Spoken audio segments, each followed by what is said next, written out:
I know you wrote about Carl Lawson and Sheldon Rankins, options for the Browns, both with the Jets. Let's also lump in Zach Cunningham, potential linebacker, and he's got ties to Schwartz. Take us through those three and what you think, and I know you've written on these as well. Mm-hmm. Yeah, so I'll start with Carl Lawson. I think he's the most intriguing of particularly these three guys. The reason he's the most intriguing is he owned a pressure rate of 14.3% from 2017 to 2020 when he was with the Bengals. That was fourth in the entire NFL.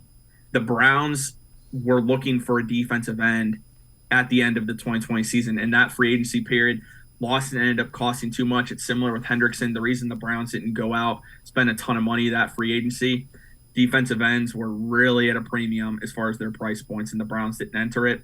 Lawson coming off injury, if you could get him in the $6 to $8 million year range, and I would assume it'd be 1 year so he could rebuild his value, sign me up for that. To me, that would be an absolute no-brainer to pair him next to Myles Garrett, because you could still also draft a young defensive end too. Sheldon Rankins, once again, Dave, former first-round pick. He will be on Andrew Berry's radar in some capacity. There's nothing about Sheldon Rankins that is going to absolutely blow you away. That's just the way it is. But he's a solid football player. The Browns need solid defensive linemen. That's exactly what Rankins is. He's rumored looks like it's going to cost about $6 million a year for his services. 73.1 grade this past year, 33 tackles. He had 4 sacks, 1 forced fumble. Again, he's not going to be a guy that's going to blow you away. Just an overall solid football player.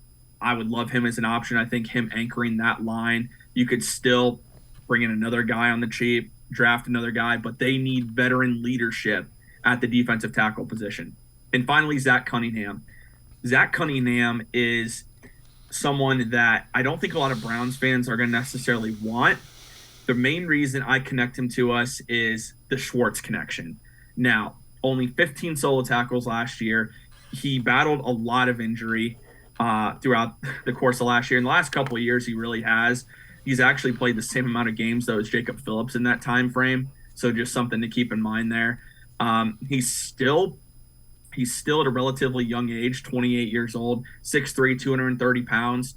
Solid tackler when he's been on the field. And again, I just think having that familiarity with Jim Schwartz's system there is going to be huge for Zach Cunningham. And I think that's a reason the Browns could, if they're looking to bring in a linebacker, they might want to bring back Taki and Anthony Walker, and then you just run it back. If they do, that's fine with me. But Zach Cunningham would be a name to watch there if the Browns do decide to add a linebacker.